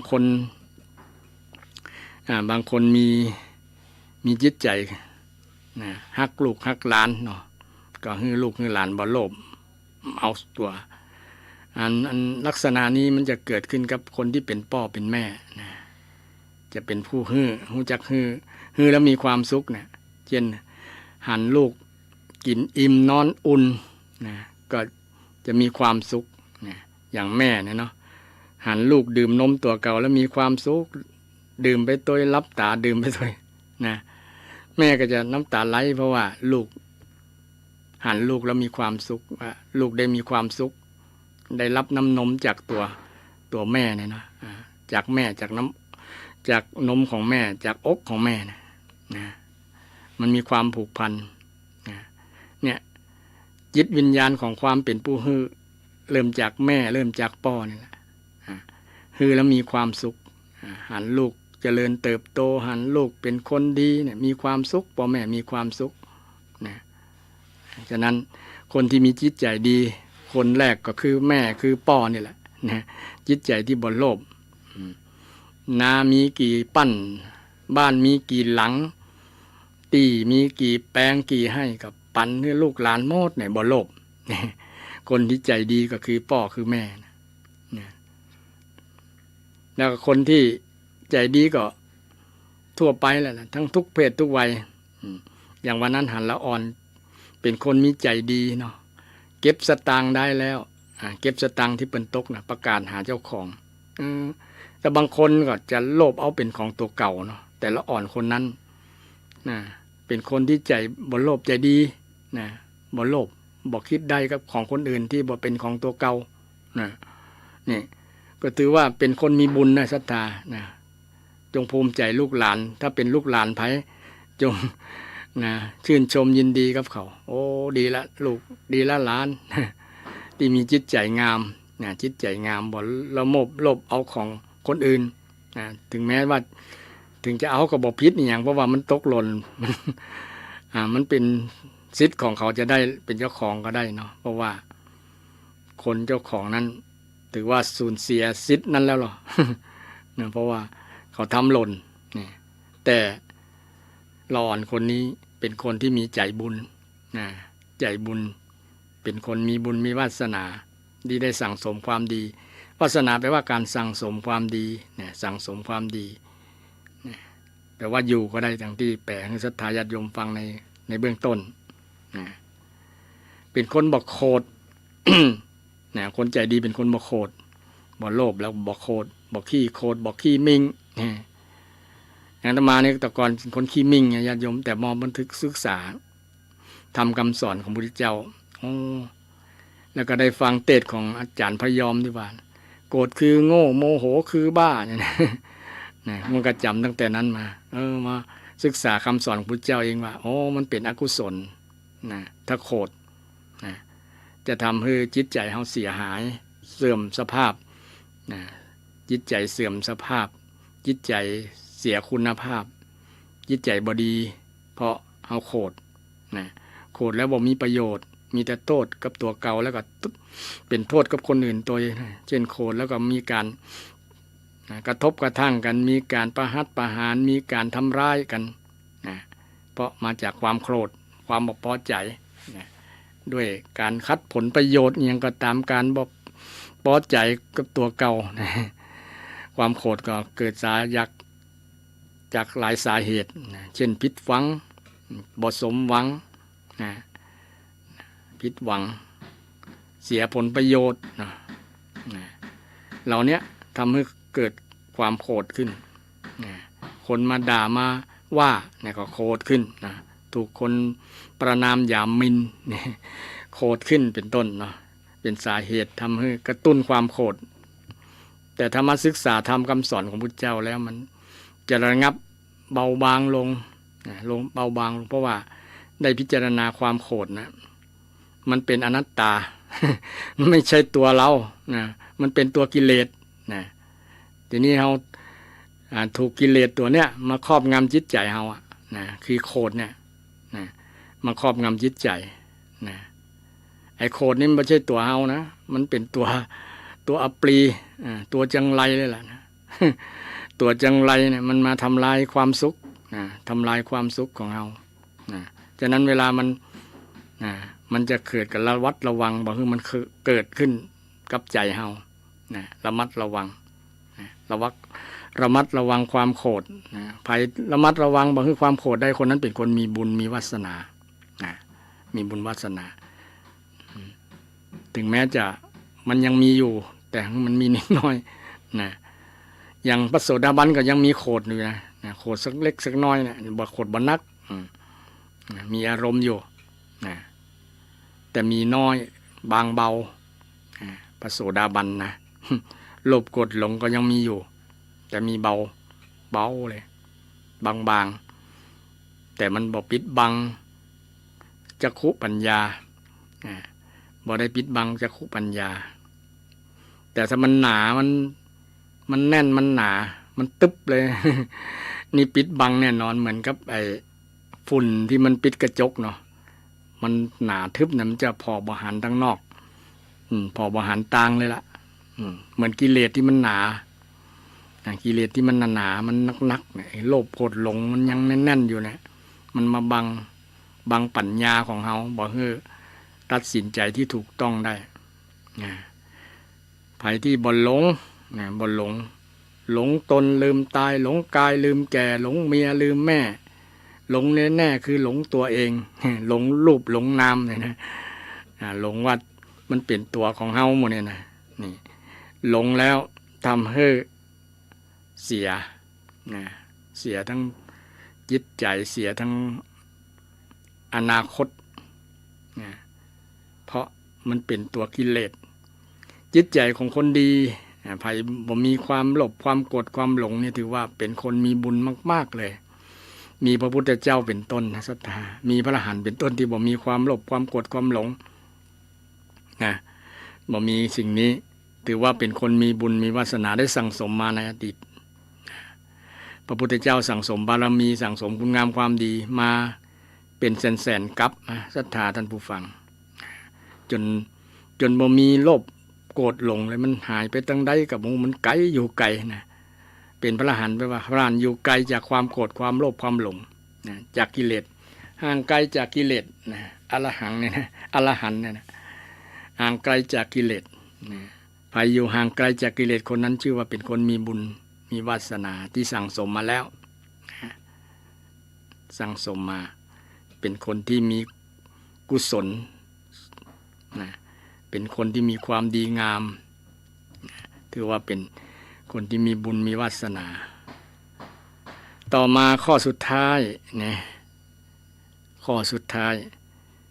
คนที่ได้เกิดมาพบพุทธศาสนาได้ฟังธรรมคำสอนของพระพุทธเจ้าเนี่ยถือว่าเป็นคนมีบุญวาสนาถือว่าเป็นคนมีบุญไม่วาสนาศรัทธา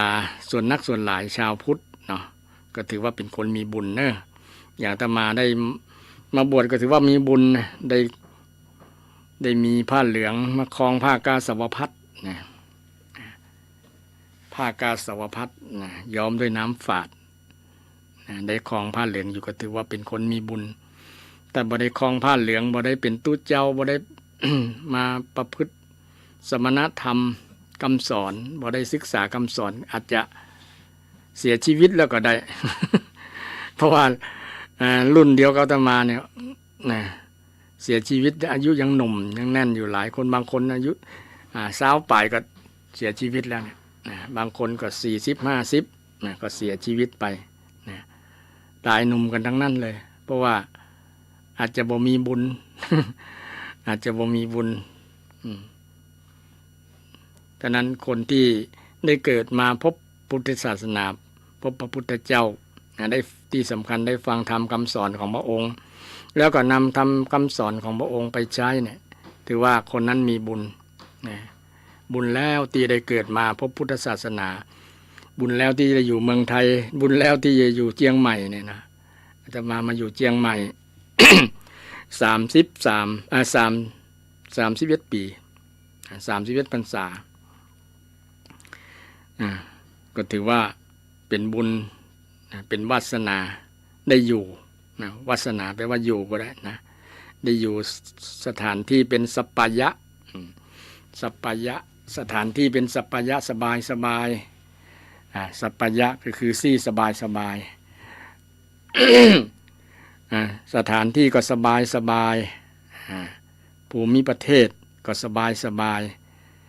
บอก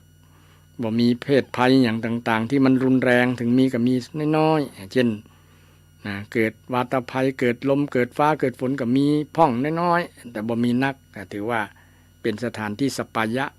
บ่เหมือนบางที่เกิดแผ่นดินไหวจนล้มตายจากกันเป็นหมื่น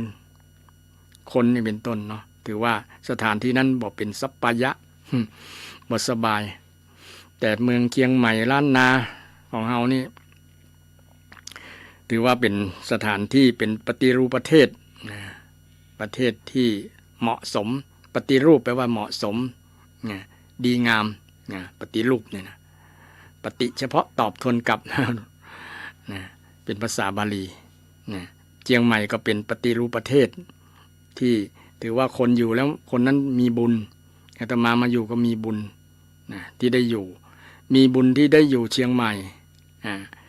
มีบุญที่จะอยู่สันอุ้ม มีบุญที่อยู่ดอยสะเก็ดนี่เป็นต้นน้ำดอยอำเภอดอยสะเก็ดเป็นต้นน้ำลำธารเป็นสถานที่เพื่อนน้องว่าสงวนไว้เป็นสถานที่สีเขียวบอกคือมีโรงงานอย่างแต่ว่า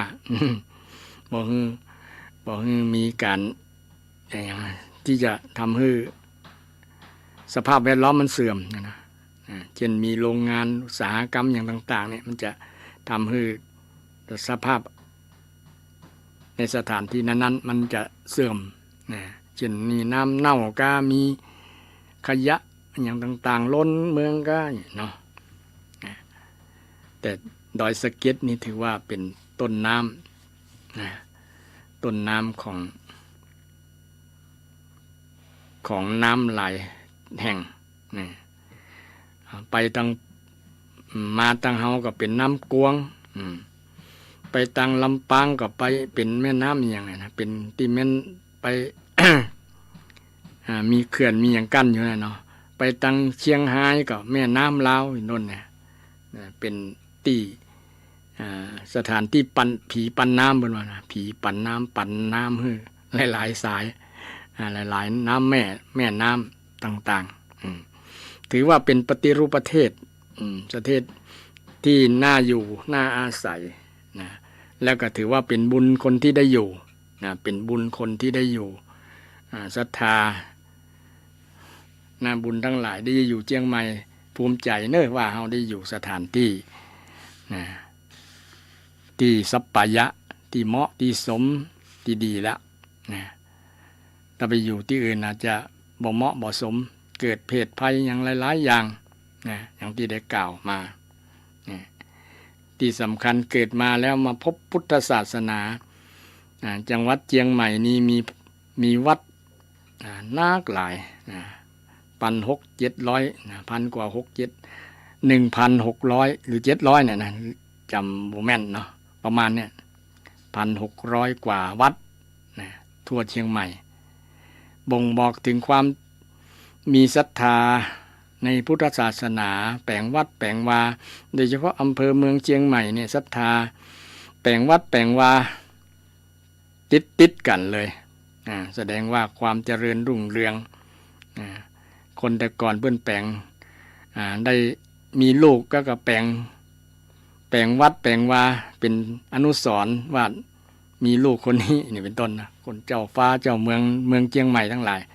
เพิ่นแปลงวัดเป็นอนุสรณ์เป็นการสร้างคุณงามความดีเป็นการอุปถัมภะถากพระพุทธศาสนาไปโดยทางอ้อมถือว่าเป็นความเจริญทางพุทธศาสนาญาติโยมเกิดมาในเมืองเชียงใหม่ก็ถือว่าเป็นบุญละเกิดมาในเมืองพุทธศาสนาเกิดมาพระพุทธเจ้าถึงแม้บ่ได้หันหน้าหันตาบ่ได้หันหน้าหันตาแต่ว่าก็ยังได้มีโอกาสมาศึกษาธรรมคำสอนก็ถือว่าเป็นบุญของศรัทธาญาติโยมบุญนักบุญหลายๆอาตมาเป็นคนอีสานเคยไปว่าพญากรรมพญากรรมพญานี่มันมีแฝงธรรมะอยู่ในกรรมพญานั้นบ่ได้เห็นนาเห็นเถียงหน้ากับไข่แน่ บ่ได้เห็นนาเห็นเถียงหน้ากับไข่แน่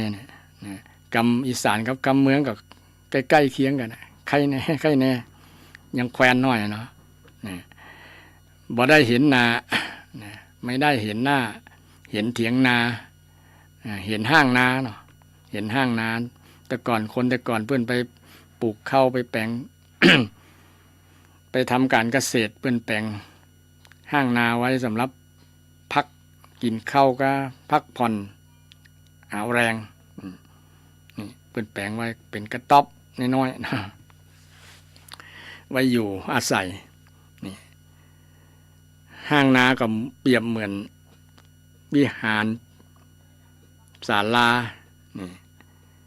ที่เฮาได้หันในวัดในวานะบ่ได้เห็นนาเห็นเถียงหน้ากับไข่แน่เห็นเถียงนาเห็นวัดเห็นวาเนี่ยก็ยังแคว้นบ่ได้หันหน้าพระพุทธเจ้าเนี่ยนี่บ่ได้หันหน้าพระพุทธเจ้าเห็นเถียงนาเห็นห้างนาก็ยังแคว้นน้อยคือได้หันวัดหันวา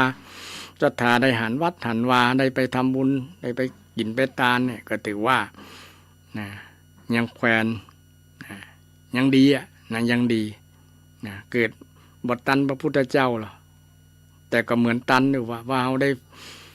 ได้ศึกษาธรรมคำสอนของพระองค์ 84,000 ธรรมขันธ์ก็ยังมีอยู่ดังบันทึกไว้ในพระไตรปิฎกก็แทนคำสอนของพระเจ้าพุทธเจ้าว่า ตอบพระอานนท์ว่าพระอานนท์ถามใครจะเป็นตัวแทนของพระองค์เมื่อพระองค์เสด็จดับขันธ์ปรินิพพานไปแล้วเนี่ยพระองค์ก็ตอบว่าธรรมวินัยเนี่ยเป็นตัวแทนของพระองค์ธรรมวินัยพระธรรมคำสอนเนี่ยเป็นตัวแทนของพระองค์ใครได้ศึกษาธรรมคนนั้นก็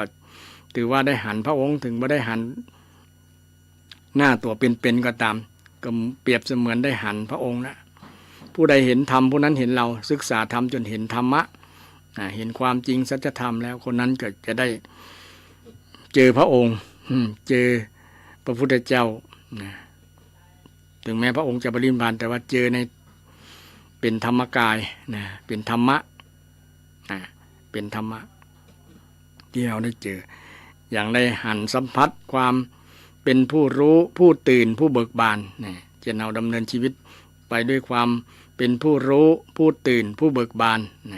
รู้อย่างรู้ว่าอันนี้บาปอันบุญคุณโทษรู้ธรรมคำสอนของพระพุทธเจ้าก็ถือว่า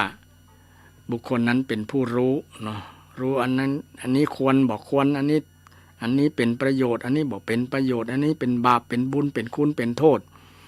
รู้โดยเฉพาะรู้อริยสัจธรรมเนี่ยนะอริยสัจสี่เนี่ยนะอริยสัจสี่รู้ทุกข์รู้สมุทัยรู้นิโรธรู้มรรครู้มรรคถือว่าเป็นผู้รู้เป็นผู้รู้โดยเฉพาะรู้วิธีที่จะทำให้พ้นจากทุกข์นี่คือมรรคมีองค์8คนนั้นถือว่าเป็นผู้รู้ที่แปลมาจากพุทโธจะได้พบพระพุทธเจ้าล่ะใครเป็นผู้รู้ผู้ตื่นจากความหลับไหลตื่นจากกิเลสตื่นจากความมัวเมาใน ความไม่ดีทั้งหลายบดีทั้งหลายนะตื่นเหมือนกับเขาตื่นจากที่นอนแล้วไปทำการทำงานนะแล้วจะได้สำเร็จนะเขาก็ตื่นจากกิเลสบ่ให้กิเลสมาทำร้ายเรานะตื่นตัวก่อนนะตื่นตัวโดยมีสติเจริญสตินะสัมมาสตินะเจริญสัมมาสติคนเจริญสัมมาสติคือคนที่นะตื่นตัวคือระลึกรู้ตลอดเวลารู้ว่าจะทำจะพูดจะคิดนะมันจะเป็นบาปเป็นบุญเป็นคุณเป็นโทษกันเนี่ยนี่เป็นความรู้นะความรู้ตื่นรู้แล้วก็ตื่นแล้วก็เบิกบานนี่เบิกบานนี่สำคัญชาวพุทธต้องเป็นคนที่ทั้งรู้ทั้งตื่นทั้งเบิกบานรู้ตื่นเบิกบานนะทำชีวิตให้รู้ตื่นให้เบิกให้บานนะเบิกบานคือใจมันม่วนเนาะภาษากำเมืองเขาม่วนใจเบิกบาน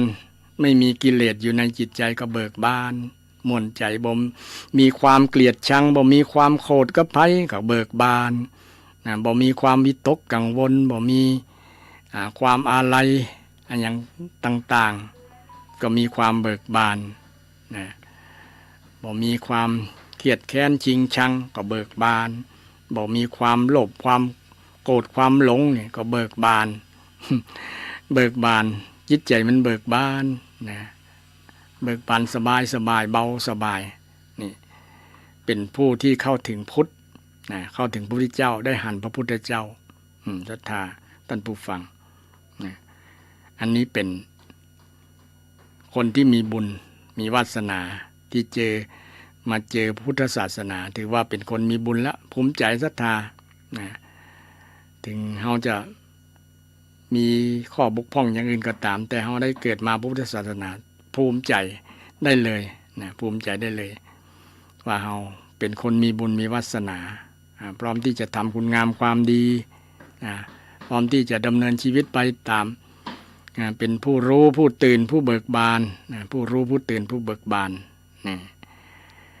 ทั้งหมดทั้งมวลที่กล่าวมานี้ศรัทธาญาติโยมฟังไปแล้วคิดเห็นจะได้ก็กลิ้งกลางมาได้เน053114332วันนี้ยาวเลยยังบ่ได้เปิดโอกาสให้ศรัทธาญาติโยมได้สนทนาเป็นอย่างไรพ่องฟังแล้วนะก็กลิ้งกลางมาได้053114332นะ053114332ทางรายการก็ยินดีจะรับสายจากศรัทธาที่กำลังฟังอยู่บางคนอากาศมันร้อนฟังไปรับไปก็บอกเป็นอย่างถือว่ารายการนี้เป็นยานอนรับก็ถือว่าเป็นประโยชน์ สามารถกล่อมศรัทธารับได้นะบางคนบ่รับละนะทำไปฟังไปทำงานไปนะอย่างมีแม่คนหนึ่งมันเป็นเย็บผ้าตลอดยังฟังอยู่ก็เนาะ นะเป็นฟังไปกับเย็บผ้าไปตัวเป็นสัมมาชีพที่มีอาชีพที่สุจริตบ่ไปหลอกลวงโกงกินของไผนะถือว่าเป็นอาชีพที่เลี้ยงตัวได้แล้วก็เลี้ยงลูกเลี้ยงหลานจนมาถึงปัจจุบันนี้ก็อนุโมทนาสาธุนะแต่บางคนก็อยู่ในรถในลาฟังก็ยังโทรได้เหมือนกันเนาะโทรได้เหมือนกันโทรศัพท์มารายงานว่าฟังชัดเจนเนี่ยอยู่ตั้งใดพ่องก็เรียนเชิญเจริญพรได้0531143332053114332วันนี้ตั้งรายการธรรมะเพื่อสืบสานและเพิ่มแรงบันดาลใจจากวัดชัยสถานนำเรื่องเกี่ยวกับว่าบุญและวาสนาไผมีบุญมีวาสนาก็เลยนำข้อทั้ง12ข้อมาเทียบเคียงศรัทธาก็มีศรัทธาโทรศัพท์มาแล้วรับสายก่อนเนาะเจริญปอนจากที่ไหนเนาะดอยสะเก็ดกะบ้านนี่อย่างดอยสะเก็ดนี่ดอยสะเก็ดนี่บ้านอย่างบ้านอะไรเอ่ยบ้านปลายเหียง บ้านป่าเหียงแม่กับบ้านป่าซักน้อยเนาะเจ้าอ๋อฟังเป็นประจำก็เปิดฟังมาเดียวกะมีสติสนใจดีเนาะเนี่ยวันนี้ฟังแล้วเข้าใจดีเนาะเจ้าเข้าใจดีเจ้าฟังเป็นประจำก็เจ้ากำลังมาฟังมาเดียวเนี่ยกะเคยได้ยินกันเตือนนะเนี่ยอ๋อที่ไหนตุเจ้าสันอุ้มเนี่ยวัดสันอุ้มแต่เคยไปดังพุ่นนะกะอนุโมทนาสาธุเด้อที่ฟังประจำวันพุธเนอะประจำวันพุธบ่ายโมงถึง3 โมงบ่ายโมงถึง3 โมงแม่นละทุกวันพุธประจำวันพุธทุกวันพุธไปเจ้าคืน104.5เนี่ยเจ้าเจริญพรยินดีนะเป็นทุกเจ้าส่วนอื่นนะครั้งเนี่ยกะที่เจ้าส่วนนั้นเป็นกำลังได้ยินเดียวอ๋อยินดีเนอร์ที่ฟังนะโมทนาเป็นบุญโยมละนะเป็นบุญใครที่ได้ฟังเทศฟังธรรมคำสอนพระเจ้าอ๋อโยมทำงานอย่างนั้นอ๋อเป็นชลาเป็นช่างแกะสลักเนาะเจริญพรดีละอ๋อเจริญพรเจริญพรดีละเป็นบุญหูของเราเนาะเจริญพรเจริญพรสาธุศรัทธาจากดอยสะเก็ดป่าเหียงดอยสะเก็ดตำบลป่าป้องสง่าบ้านแต่แนวนั้นก็ฟังชัดเจนดีนะก็ศรัทธาฟังอยู่ก็รายงานกรรมนะตังพูดตังสันกำแพงมีก็คงจะมีอยู่เนาะสันกำแพงสารปีสันทรายก็คงขึ้นก็คงไปถึงอยู่เนาะศรัทธาฟังแล้วเป็นจะได้ก็เรียนเชิญเจริญพรสนทนาธรรมกันได้พุทธาวิสัชนามีข้อสงสัยที่มันค้างคาใจอยู่ก็สอบถามได้ก็มีโทรศัพท์โทรมาเห็นเนาะเจริญพรไปสาเจ้าฟังกับโยมแม่นอนฟังเนี่ยมันเนี่ยกะ บ่เย็บผ้ามั้งกะเบรกหน่อยอ๋อพักก่อนนิดหน่อยเนี่ยไปพักไปเนี่ยนักกับมันกระดูกทับเส้นนะกะอ๋อท่านตู้อายุได้แต่ใดนะเจ้าอาตมากะเจ้าลองทายดูใครจะ60 ปลายนี่ถึงก็เจ้าบ่ถึง50 ปลายอยู่50 ปลายอยู่ลูกมีละมีโจกดีจิเมียนญาติพี่น้องสามัคคีกันเนาะแม่นแม่ก็7 คนเหลือ2 คนมาเดียวเนี่ยกะอ๋อคนนั้นเปิดไปหมดแล้วกะเดี๋ยวนี้อยู่กับไผแม่ก็อยู่คนเดียวกับหลานมาทำงานต่างจากวัดที่แม่ว่านะอ๋อแม่พอ69แล้วเหรอกะ69ยังฟังเสียงหนุ่มแข็งแรงอยู่เนาะคนเนี่ยยายเอาธรรมะนะเป็นตีจังโอ้ดีละไปหน่อยขี่รถเข้าเกียร์ผิดโหหน้าบุญกับเจ็บนะแสลบลงเจ็บน้อยเดียวไอ้เนาะอ๋อ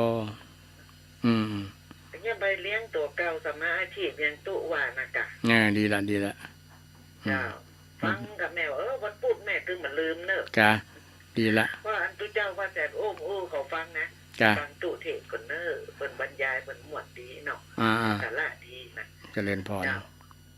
แม่ปิดแป้นประจำเพื่อกำลังใจนะเจ้าสาธุอนุโมทนาสาธุเด้อขอบตุเจ้าขอบจิตขอบใจขอบคุณหลายๆขอบคุณนักหลายๆที่ศรัทธาญาติโยมเป็นแฟนพันธุ์แท้ฟังเป็นประจำเนาะฟังแล้วที่สำคัญฟังแล้วเข้าใจนี่เป็นประโยชน์กับศรัทธานะฟังแล้วมาประยุกต์ใช้นะเอามาสอนเฮานี่แหละนะตามคำสอนมันเฮาต้องสอนตัวเขานะฟังแล้วก็บ่ว่าเป็นคำสอนของพระเจ้าเนาะส่วนนักส่วนหลายต้องมาจะเอาจากพระไตรปิฎกมาประยุกต์นะมาขยายความแห่งกรรม เพราะว่าในพระไตรปิฎกมันบอกมีกรรมเมืองต้องมาขยายกรรมเมืองให้ฟังนะบางข้อถ้าเอาเป็นภาษาบาลีกับฟังบ่ฮู้เรื่องกันเนาะเพราะว่าเฮาบ่ได้เรียนบาลีกันส่วนนักนะจะมีสักน้อยมีถึงเปอร์เซ็นต์หมู่เนาะ100 คนจะมีสักคนที่จะฟังบาลีออกนะคำ ภาษาบาลีเป็นคำที่รักษาคำสอนของพระพุทธเจ้าแต่ต้องอาศัยตุเจ้าที่บ่ได้เรียนบาลีนะแต่เดี๋ยวนี้เพิ่นก็แปลเป็นภาษาไทยแล้วภาษาไทยก็ต้องมาขยายความแห่งกรรมอย่างเขียนบาลีอย่างที่ว่าบุญเนี่ยนะบุญบาปเนี่ยนะมันเป็นบาลีทั้งนั้นนะ มาจากอย่างวาสนาเนี่ยเป็นต้นมันก็เป็นบาลีทั้งนั้นแต่มาได้เรียนมากับเอาความรู้นั้นมาบอกกับศรัทธามาขยายความให้ฟังจะได้เข้าใจเนาะได้เข้าใจถูกต้องแต่ว่าเพราะว่าบางครั้งนี่กรรมของตุเจ้าคำของพระเนี่ยนะคำของพระกับคำของฆราวาสญาติโยมนะคำของคนบ้านเนี่ยนะมันบ่ตรงกันเช่นคำว่าเวทนาเนี่ยเวทนานะเวทนาภาษาคนบ้านก็คือนะสงสารเนาะเอ็นดูสงสาร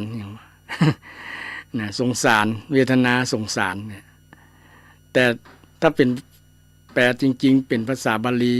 แปลเป็นไทยจริงๆก็คือเวทนาแปลว่ารู้อารมณ์นะรู้อารมณ์นะรู้มาจากวิทัฏฐาตุในความแทงตลอดรู้รู้รับอารมณ์การรับอารมณ์คือเวทนารับอารมณ์อย่างอารมณ์สุขอารมณ์ทุกข์เนี่ยทุกขเวทนาสุขเวทนาเนี่ยมันเป็น มันเป็นเวทนาอย่างหนึ่งคือความสุขความทุกข์นี่เป็นเวทนาและก็บทสุขบททุกข์ก็เป็นทุกขเวทนาอทุกขมเวทนาซึ่งเป็นภาษาบาลีที่ต้องนำมาอธิบายขยายความเพื่อเป็นประโยชน์จากการฟังศรัทธาญาติโยมมีฟังไปแล้วสงสัยอย่างใดฟังบ่เข้าใจก็เป็นหน้าที่ที่จะต้องศรัทธาจะต้องโทรถามโทรถามเพื่อบ่ปล่อยความสงสัยให้ลอยนวล บ่ปล่อยความสงสัยให้ลอยนวลอย่าปล่อยความสงสัยให้ลอยนวลค้างคาใจบางครั้งมันค้างคาใจมันเมื่อเราบ่ได้มันค้ำใจอยู่เนี่ยนะบ่เข้าใจสักเตือนนะยังติดใจอยู่นะก็สอบถามได้เพื่อเป็นโอกาสที่จะได้เข้าใจนะเมื่อเข้าใจแล้วมันก็สบายล่ะมันจะปฏิบัติถูกไงถ้าคนบ่เข้าใจมันก็ปฏิบัติผิดอยู่นั่นนะยิ่งไปเผยแผ่ต่อก็ยิ่งไปผิดใหญ่ เพราะว่าเอาความที่เข้าใจผิดไปเผยแผ่ให้คนอื่นเนาะวันนี้เวลาก็หมดเวลาขอนำรายการจากศรัทธาท่านผู้ฟังไปก่อนวันพุธหน้าเนาะมาปะกันใหม่นะมีเรื่องอย่างต่างๆที่ค้างคาใจอยู่เอาไปยกยอดไปวันพุธหน้านะวันพุธหน้าก็ประมาณวันที่12เนาะวันที่12กรกฎาคมนะมาปะกับศรัทธาใหม่วันนี้ก็ขออวยชัยให้ศรัทธาท่านผู้ฟังทุกท่านทุกคนที่รับฟังรายการธรรมะเพื่อสืบสานและเพิ่มแรงบันดาลใจจากวัดชัยสถานมีความสุขกันทุกท่านทุกคนปราศจากทุกโศกโรคภัยมีความสุขกายสบายใจนำธรรมะคำสอนของพระพุทธเจ้าไปประยุกต์ใช้ในชีวิตทุกท่านทุกคนเจริญพร